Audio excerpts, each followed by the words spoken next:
So good morning, everyone. Welcome to a Brilliant Businesses podcast. My name is Nick Bryant, and I'm very pleased to be joined this morning by April Baker. Good morning, April. Good morning. Thanks for having me. It's a pleasure. How are you? Not too bad. Good, not too bad. good, good. Going slowly towards a Christmas break. Wonderful, isn't it? So April is the CEO of Together Co. They're an amazing charity and a leading loneliness charity that aims to create connections and reduce isolation for people across Brighton and Hove. They connect people, places and ideas to create a society that everyone can be part of. You do a great job, a really great job. Let's hear, April, your story and why you're involved in this charity and your background. Brilliant. Yeah, thanks. So I think whenever I get asked that question, I start from my own personal background. Yeah. So when talking about loneliness, and if I think about loneliness, I think my fascination started very, very young. I was an only child. Okay. So that kind of dynamic of not having the big family or much family around me kind of intrigued me around connection and people. And I have, so my dad is English, my mum is Irish. So I'd go to Ireland and my mum was one of 14. Wow. So I went from sort of England, just me, my mum, my dad, and once or twice a year I'd go to Ireland to this big family and big connection. So I had these two extremes. And then fast forward as I am getting older and I'm off traveling and I go to uni and then I go to London for work. And it was interesting time, Nick, because in my career has always been in the charity sector, which I'll talk about in a bit later. But in my career, it's kind of like go wherever you need to, do the career, build up. Yeah. So on the outside, in my 20s, I looked really happy. Okay. And I was doing very well. I was getting into leadership quite young. I was running services for people experiencing homelessness. But I was moving around London at least once a year into house shares. I didn't know that many people in London. And then sadly, one of my best friends died very suddenly. They were only 24. So I was also grieving. And I think nowadays, in the last years, I recognise I was really lonely. At weekends, I didn't know anyone in the town or the part of London I was in. I would sometimes go get my nails done just to have a conversation of a weekend. And I'm, want to say I was privileged to be able to go and do that. Some people I appreciate can't. Course, but, it's that kind of, oh gosh, work, Monday to Friday, where I was the leader. So you're not part of a team. Yeah. Go home and be like, oh, unless I go travel to Brighton or to Dorset, I have no one. And I'm also grieving.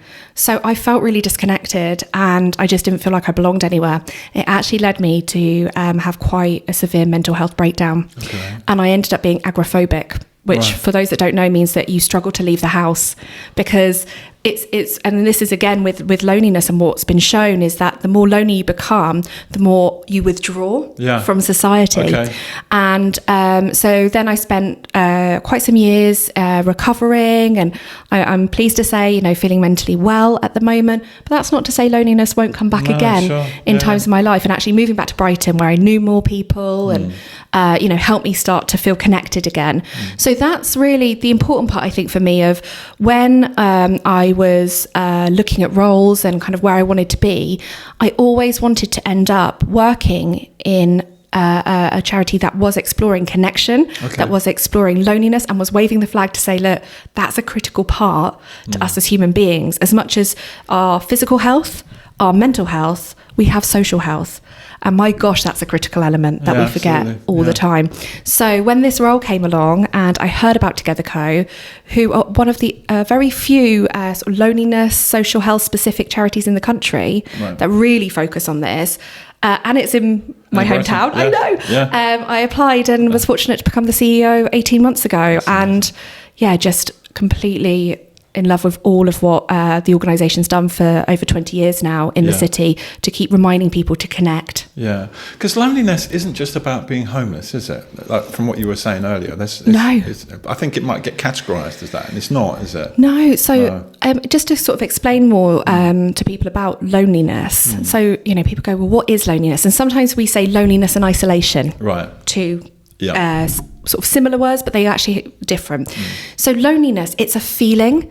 It's a feeling that you don't feel connected. Like sometimes you don't matter or you don't belong. It's a real felt thing. Yeah. And for loneliness, you could be in a crowded room and still feel lonely. Okay, yeah. So, it's not, so I often think, like, when you hear loneliness, what do you think about? Yeah. I think about Eleanor Rigby. Okay. Because back then, if you think about it, and all the lonely people. Yeah. And actually, if you look at why they wrote that song, it's because back then the Beatles were going, what's going on with these people that are disconnected from our society way back when? Yeah. But it also gives this idea of someone that's maybe older, on their own. Sometimes we say, connotations can be, that people are strange, but it's actually young people, older people. It's people who could be in relationships. It can affect you at any point in your life. It's normal because you want to feel a connection, but it's telling you something, is not quite right. Yeah. You're not feeling connected to maybe to your purpose or to your community. Isolation is slightly different. Isolation is more the physical removal. So it's an objective, not a subjective feeling, but an objective situation. People can become isolated for lots of different reasons. As I spoke about earlier, I had agoraphobia. Yeah. So that was stopping me from going out of the house. But you can also be isolated due to physical health.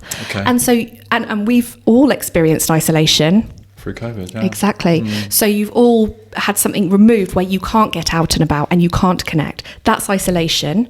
Loneliness, you can be out and about, like I've said, in crowded rooms, but you feel that there's just not something connected for you. Yeah. Both need to be addressed. And they need to be addressed because they have a significant impact on our physical health. Yeah. So it's been shown that loneliness is the equivalent of smoking 15 cigarettes a day. Is that right? Wow. Yeah. My God, yeah. It's really bad. It can predict, so with loneliness, it can predict earlier mortality in individuals. You have a higher increased risk of a mental illness as well. So it's really quite severe impact.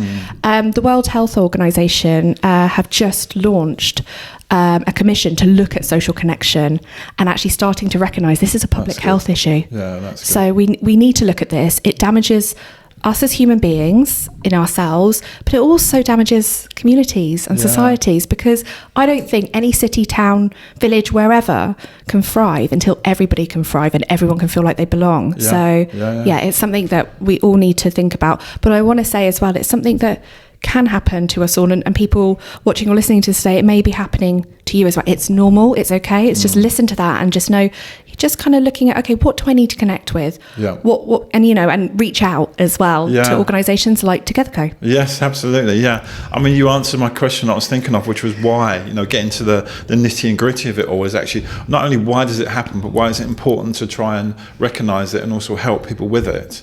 Because it affects societies, doesn't it? It massively does. It massively does. Because also, if you're thinking like the feelings of loneliness or the isolation is impacting somebody's physical and mental health, then that's going to ripple out. Absolutely, that's going to ripple out, into health services.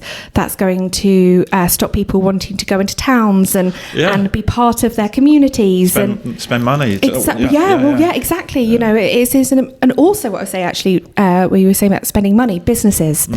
So it's really important, I think, that businesses are thinking about social connection in their workplaces. We're in a new hybrid remote world. And a lot of the benefits of work is a sense of belonging. Yes, yeah. And if we've got a lot of people now who are freelancers, we've got a lot of people that are hybrid or some that are completely remote, where are they getting that sense of belonging? And actually, then again, it's been proven that not addressing this will impact performance, impacts retention. Yes. So it's important for us all, really. It's got so many threads to it that we just need to talk about it more, and there is ways to address it as well. I did a podcast with an employment lawyer a few months ago, and we were talking about the Zoom culture and how that's actually going back now, and actually people are moving more back into the office now because of what you just said, just so that they get that feeling of belonging and being in a team and being around other people. As human beings, we want to be around humans, don't we? We do. We want, when we've had a bit of a tough meeting or a bit of a tough day, you want to go and have that coffee and bump into a colleague and be like, you're right, oh my gosh, or you want to celebrate with each other. We're supposed to be around one another as well. So I think there is benefits to the hybrid world. There, people also do crave autonomy, treating people as adults. They will work where they want to work, that's at their best.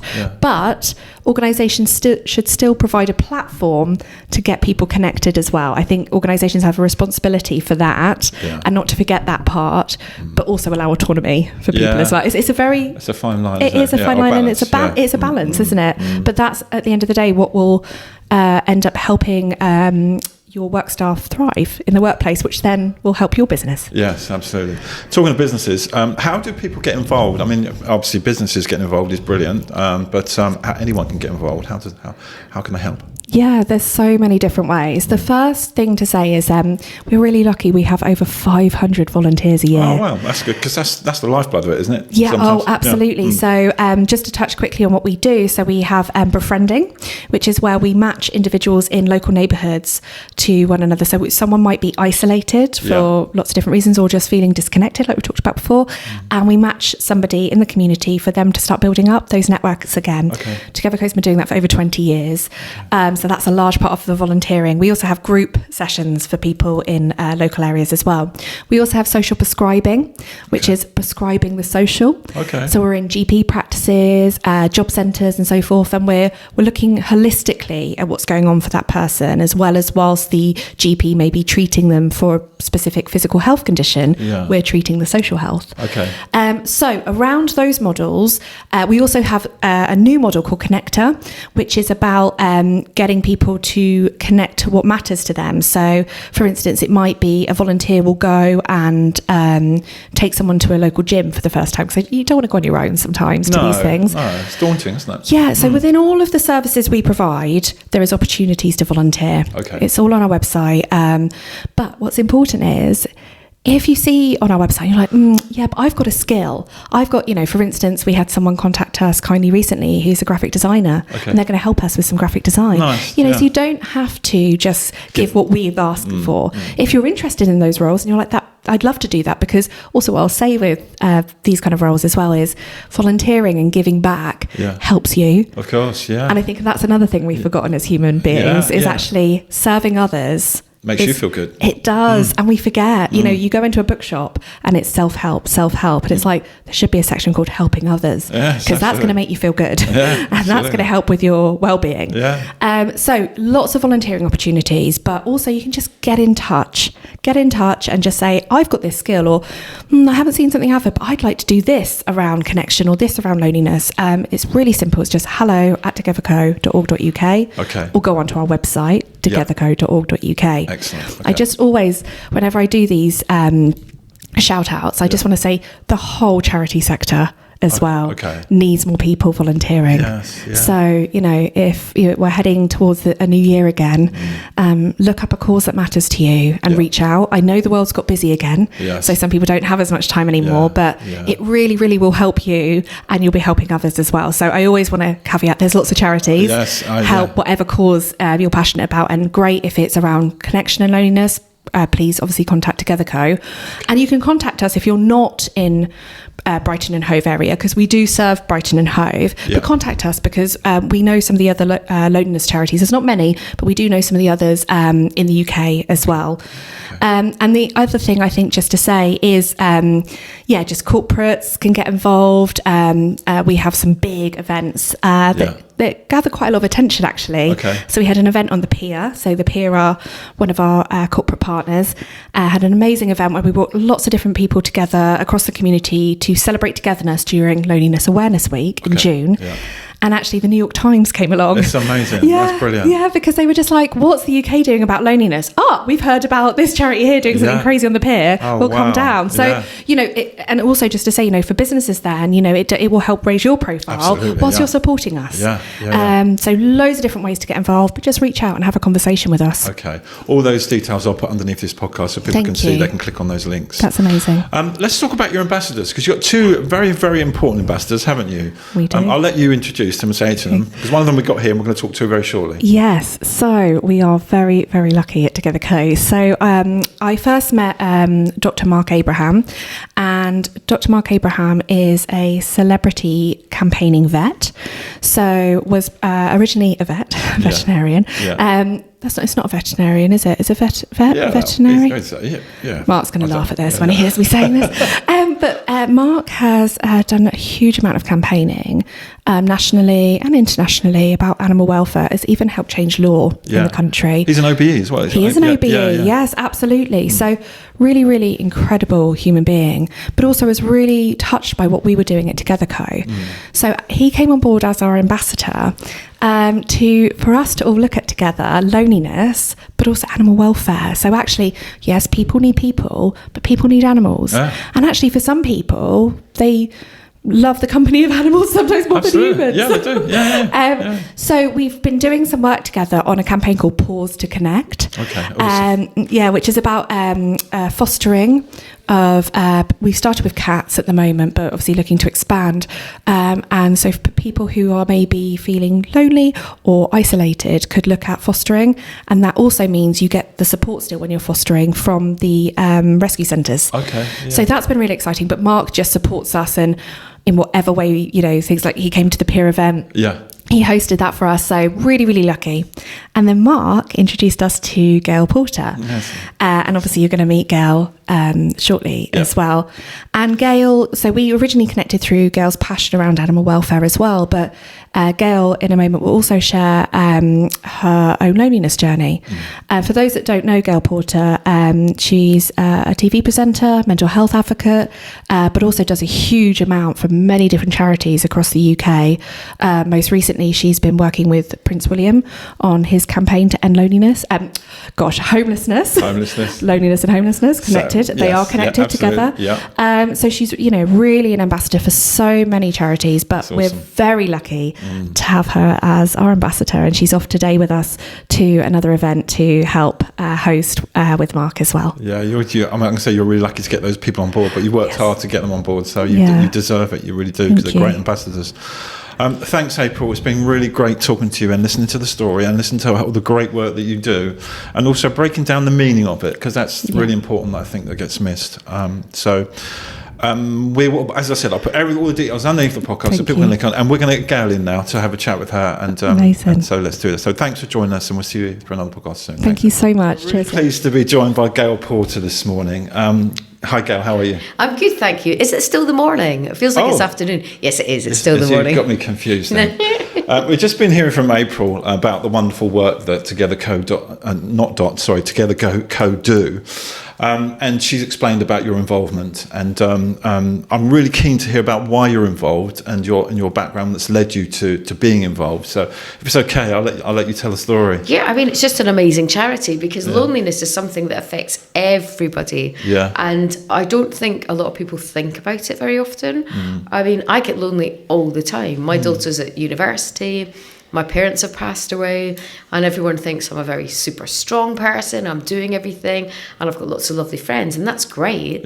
But when you get home at night and you can't phone your mum, or a lot of people have lost their partners, whether it's husbands, wives, children, mothers, whatever. It's just, it's something that we should all think about. And it doesn't take 2 minutes to pick up the phone and check. I check on my neighbours. And so when April contacted me about doing this, and I thought it just makes sense. It makes sense to check in on people. It makes sense to want to raise a bit of cash to make sure that they've got places to go, or organise days out, or they can go to the cafe or something and meet other people that are lonely. Because also, with loneliness, a lot of people don't want to tell other people, going, do you know what, I'm really lonely. I think you're right, I think it's kind of with me being Scottish, it's quite stoic. You don't want to go, do you know what, I'm having a really bad day. You don't do that. You just sit in the house and go, oh, this is not good. It's funny how people are just frightened to reach out like that, isn't it? Which makes the charity even better, because you take control of that. No, 100%. You've been very open about your loneliness and depression. What gets you through it? How do you deal with it? My cat. Well, no, because animals are, a big part of it. Animals know everything. So if I get home after a very long day, my cat, even though she's like a big fat tiger, that's my fault because I feed her too much. But I got her from a rescue from the Cat Protection Society, and I get a cuddle. And because my daughter's now 21, and I absolutely adore her, obviously, but 21. They're not going to go, oh, I'm going to give my mum a call because she might be having a bit of a bad day. They're going, I'm going to a party because I'm 21. And you don't want to say to your child, oh, you know what, could you just chat to me for 20 minutes? No. You don't do that. So I tend to, and also I use exercise. Okay. So go to classes or something, or if I'm a bit skint, I'll just go for a run because I can't go for a run without chatting. Okay. Also, that's just my excuse because my knees are hurting. Means you can go slower. If someone smiles at me and waves, I go, I'll just stop now. I'll just have a quick chat. But it's nice. And then you find out more about your neighbours. And I check in on my neighbours all the time, little notes. Because, especially when we had our COVID, it was a terrible time for everyone. So I wrote notes for everybody. And I said, right, I'm your neighbour, bald lady across the road. Yeah. I thought that narrowed it down a wee bit. They'll figure out who it is. And I went, this is my phone number. You need anything. Obviously, I can't come in and see you because of, restrictions and all the rest of it. Well, anyway. But it meant that I could go to the shops and I could buy something for them. Or I could leave them a little, I don't know, something nice. Yeah. And I think that's just so easy, and it's so important, and it makes you feel better as well. I think something that we were speaking about earlier is when you're helping others, it actually improves your life, improves the way you feel as well. 100%. Yeah, especially if you're feeling lonely yourself. Yeah, and it's just nice to make sure that I got a Christmas card from a neighbour yesterday who I've only ever popped in to say hi to a couple of times, and it was like she wrote on it hand delivered, and I was like, well, yeah, you only live there, but that's really kind of you to say that. But it's nice, you know. It's just nice that everyone starts to keep an eye on each other. Yeah, it's just easy. How long have you been involved with the charity? I've been with you now for a year. I think I've been with Together Co for about a year now, and they even make me jump off buildings. Did you do that? Did you? I didn't jump off it because I would not be here now because I'd be dead. But no, we did the abstain. Well, they kind of lowered us off the I-360 in Brighton. Yes. The other week there, and raised lots of money. Lots of money, I think. I think about $7,000, and that was also with ultra marathons. And there was a couple of us that did the I-360, and I must admit I was having nightmares about it because I hate heights. Oh wow! And every time I do lovely charities, they all want to send me up mountains and stuff. And so April, I was just wondering, any chance we could go and play Scrabble in the Maldives? That'd be great. We could just raise loads of money and we'll just see. Because I'm quite good at Scrabble. Yeah, well, it's funny, isn't it? Why has fundraising got to be a challenge? Why can't it just be something that's it kind of pushes you, doesn't it? And it's great. But I did the 3 Peaks for a different charity many years ago, and again, I hate heights. So it was 24 hours doing 3 Peaks. Yeah. So I started at 5 o'clock in the morning, and I had to finish at 5 o'clock the next morning. And I got to the top of the third one. So it was in the Lake District. Got to the top of the third one, and there was a lovely man who was like a mountain goat. So he does it all the time. So he was great and wonderful. Yeah. And everybody had gone down. And I said, I'm not going. Nope. And he went, well, you're just going to die. And I went, that's fine. Don't even care. And he's like, no, Gail, you actually genuinely have to go down because it's like 60 mile an hour winds. But we raised a heck of a lot of money. And then when lovely mountain goat man got me down to the very bottom, he said, you see, Gail, don't you feel great now? Don't you do it again? I went, no, none of that, none of the above. But yes, we raised about 50 grand between all of us. Well, so yeah, and it was for a mental health charity. But never again. No, I don't blame you. Stupid. Why? I don't get it. I never get to do like really fun things like hula hoop or something. Yeah, that would be good. Yeah. I actually went to a Grace Jones concert at Love Supreme, and she had a hula hoop. She did a song, Slave to the Rhythm, while hula hoop all the way through it. I thought that was really cool, actually. She is very cool. That's why she's got a nice little tiny waist. Yeah. What's as far as your role as ambassador with the charity, what is it that you can really bring to the charity, and how do you really help them other than just fundraising? whatever they want. Whatever they want. Okay. Yeah. So basically, when April contacted me, I was just like, whatever you want. Just ask, whatever I can do to help, Okay. because obviously April knows all the ins and outs of everything. And they've been kind enough to invite me and Mark, or Mark Abraham. Yeah. And if we're available, we'll do everything. But Okay. please don't send us up with 3 peaks. Please. Oh, you are going to, aren't you? Yeah, 3 peaks. I know I'm abseiling off the blinking. The Forth Road Bridge next year as well. Oh, yeah. Oh my God. That's for a different one, but yeah. But yes, just more chucking me off buildings. Okay, anything like that. Okay, Yeah. all right. Just whatever I can do. Yeah, and for your own health and well-being, that doing things like this sort of makes you feel better. And, 100%. yeah, Yeah. Even if you have to get up at 5 o'clock in the morning. Yeah. And sit on trains. Yeah. But no, it's great. Okay. Once you get going and you get to meet everybody and you see how passionate everybody is. Yeah. And you just think, what great jobs you all do. And Yeah. it's so important.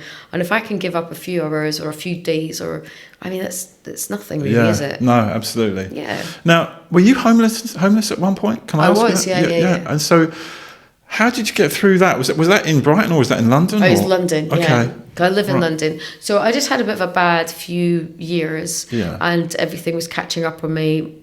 My mum had passed away. There was lots of other things happening, a horrible divorce, and then my hair fell out. And then I couldn't get any work on the telly box because I didn't look right. Yeah. And so suddenly, oh, sorry, I just hit the microphone. Right. So suddenly I am not getting the work, and if I am getting work, it was all charity or me talking about what I was going through, so I was not getting paid. Okay. Yeah. So the bills are going out Yeah, sure. and nothing's coming in. And then it was just getting worse and worse and worse, and then eventually I couldn't afford to pay the rent. And so I was also having a mini breakdown at the time because I was thinking, how do I not that I'm feeling sorry for myself, because I went to bookshops, I went to libraries, and I said, can I work for you? Did you? I just went anywhere, and they're going, you're Gail Porter. No. You don't need the money. You don't. And I was Yeah. like, no, genuinely, I do. Yeah. And I think people don't realise that we don't really get paid a huge amount of money. Just because you're a TV presenter, a celebrity, it doesn't. Or sometimes yeah. you don't get paid. Like Top of the Pops. That was a few £100. Was that? Yeah. And people think, oh yeah, and then you got to pay agents 20%, and then and Not a lot left. Yeah. Well, sometimes you get a good job, but then when you don't get any jobs, then it can go for months and months with nothing. Yeah. And then you can have 1 month something great, and then another few months with nothing. But I chose the job that I do, and it's one of those things. But yeah, so I got to the end of the month, and I couldn't pay the rent anymore. So it was kind of put everything into storage, and it's still in storage because I couldn't afford to get it out. Yeah. So I watched that program, Storage Wars, just in case I see my stuff. I don't know who's got it. I don't know. Oh, it was my entire it's only life. stuff. But it's stuff. I always think, do you know what? It doesn't matter. I've got my health, I've got Yeah. my beautiful daughter, I've now got a roof over my head. But yeah, there was 6 months when I was kind of sofa surfing, Right. Hampstead Heath, Wow. sitting on benches, and then I did get a job that was enough for me to get some to get a deposit house. on. I still couldn't afford to buy a house, but I rent. So I learned. So when you get to the lowest of the low, you can only get better. Was it through the winter or the summer? It was sort of it was coming up for winter. Was it? It Yeah. was freezing. Yeah, Yeah. yeah. And I had a bag, one big bin bag, and it was just awful. But you dug yourself out of it. You knew Dug that you myself could do out of something it. about it, and that support. And you must have had support from people around you in some way. Did you? Or? Yeah, there was Yeah. maybe a handful because I didn't tell anyone, and also I had a pay-as-you-go phone, and I couldn't afford to pay for it. So no one knew if. So there's a lot of people yeah. didn't know. Yeah. Okay. Yeah. So I was just kind of like wandering around pretending I was happy. But then, I'm still here. I'm not dead yet. So absolutely. And that's always good. and probably lesson learned and character building and life experience and all those sort of things. Yeah. Try and turn it into a positive, of course. You have to. You do, You have don't to. you? Because the thing is, I did think at some point, if I didn't have my daughter, I very much doubt I would have carried on because it was Really? getting to that. It was getting to that stage. But I thought, no, you've got to keep going. This is. Yeah. I'm still here. So how long ago was that? So that was about 8 years ago. Okay. So all it's right. not long. No, not long at all. No. And now you're involved with this great charity and lots of other great charities, which is awesome. Yeah. What do you like about it the most? What about charities? Yeah, working with this charity. Oh, this one? Yeah. Oh, it's just obviously working with April, of course, and the whole team and everyone is just absolutely lovely. Yeah. Lots of hugs Yeah. and genuine, heartfelt. Everyone is happy, and it's so nice. Cool. And I don't even mind that you get me up at 5 o'clock in the morning, April. No, I don't. But it's nice. It's nice when you come together and you work with a charity, and they're not just a charity. They're a family. They're a community of people that genuinely care from the bottom of their hearts about other people and making sure that people are not lonely. Because why should we be lonely? They probably don't want to talk to me too much because I can go on and on. That's why I got divorced, because I think I talk too much. That's why I'm single. But no, but you know. Okay. Yeah. All right. Yeah. Whatever. You just try. Right. I only asked you one question. Up, Can't I know.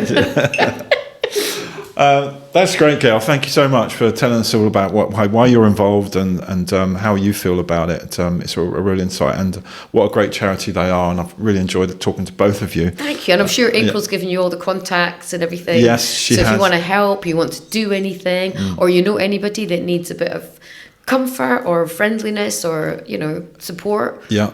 Get in touch. Get in touch. Yeah, no problem. All the deals. Yeah. And I don't mind if you say, please don't send Gail. Anyone apart from that is too much. But I will turn up anyway. You would. Okay. Yeah, okay. All right. That's good. Thanks so much, and we'll see you all for another podcast soon. Thank you. Thank you so much. Thank you.